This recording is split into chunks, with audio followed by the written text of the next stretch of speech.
Good morning, dear students. Today in this video we are going to start the next chapter of your book Honeycomb Quality. As the title of the story tells you about the word quality. Quality means speciality, the goodness. Let's see. This story is about a shoemaker, Mr. Gessler, and he was famous for doing quality work of his shoemaking, and he was considered himself an artist.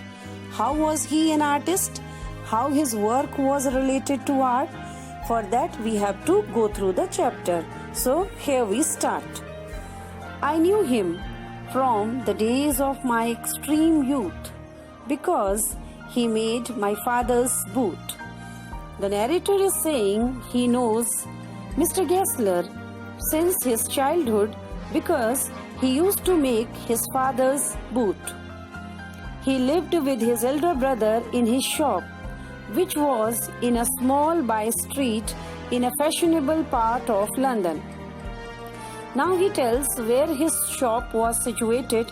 It was situated in a London fashionable street, but the shop was small one.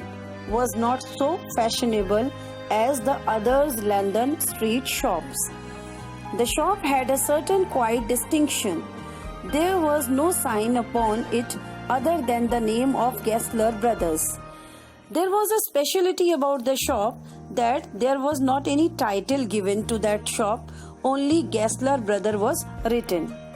And in the window a few pairs of boots.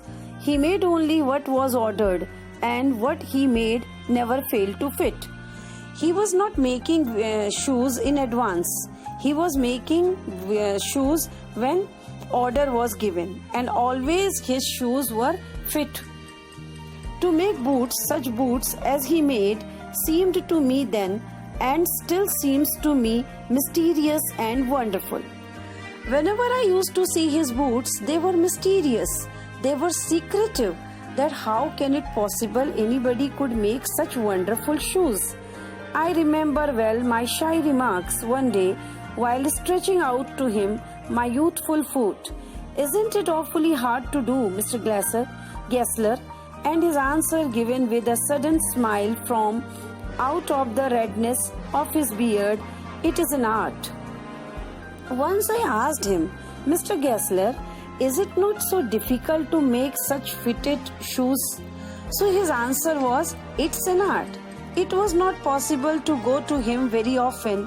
His boots lasted terribly, having something beyond the temporary, some essence of boot stitched into them. I was not going to him regularly because his boots were very long lasting. So once you have purchased boots from his shop, you need not to visit him again because durability of his shoes used to be awesome. One went in not as into most shops, but restfully, as one enters a church and sitting on the single wooden chair waited. See, when you are visiting the shop in any other casual shops, so mostly people are in rush. But here the narrator is saying if you are going to visit his shop, you need to wait. You need to go as if you are going to a religious place, to a church. And you should not be in hurry. A guttural sound and the tip-tap of his slippers beating the narrow wooden stairs, and he would stand before one without coat, a little bent in leather apron with sleeves turned back, blinking as if awakened from some dream of boots. When you are visiting his shop, he would come back from his store, which is situated upstairs, and when he is coming, you would find leather in his hand, and he would be as if he was awakened from a long dream. As if he was sleeping, he was dreaming his boots, and he had come because you are there. And I would say, "How do you do, Mr. Gessler? Could you make me a pair of Russian leather boots?" So when I visited him, I asked him about a Russian leather boots. He is telling about generally what used to be the behavior of the shopkeeper, Mr. Gessler. Without a word, he would leave me, retiring whence he came or into the other portion of the shop. When I would ask him, "So, as I have already told you, he was making shoes on order." So quickly he would go, and he would go from where his storehouse was situated. And when he returned back, because he was not making shoes, leather also he was showing to the customer. Leather's quality he was going to check. He wanted to show it to the customer before manufacturing shoes out of it. And I would continue to rest in the wooden chair, inhaling the incense of his trade. Trade means business. Incense meaning essence. The smell of leather is compared to the smell of incense in the church. See, then he went back, and again he is left. The shopkeeper had gone, so the narrator left, and the narrator is enjoying the fragrance of leather.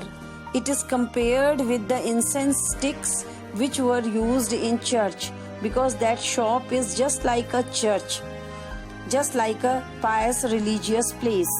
Soon he would come back, holding in his hand a piece of gold brown leather.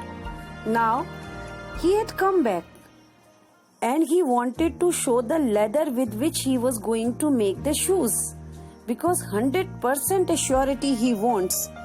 With eyes fixed on it, he would remark, "What a beautiful piece." When I too had admired it, he would speak again. So he would show me the leather. First he was admiring his leather. When I also admired, he said, "When do you want them?" Meaning it is confirmed that this leather he was going to use for the shoemaking. Then he inquired about the time when I need it. And I would answer, "Oh, as soon as you conveniently can." Conveniently meaning with ease. And he would say, "Tomorrow? Fortnight?" Or if he were his elder brother, "I will ask my brother."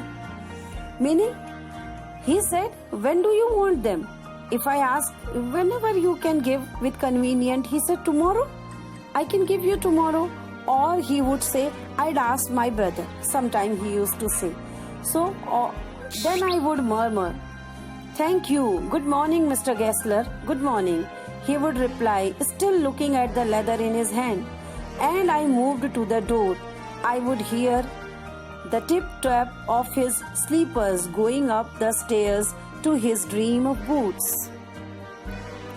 So when the narrator was going again and wishing him good morning, that time also his complete focus used to be on his leather, as if he used to praise his leather, as if he was appreciating the leather, and as if the artist was ready to paint his painting, and the painting used to be his boots.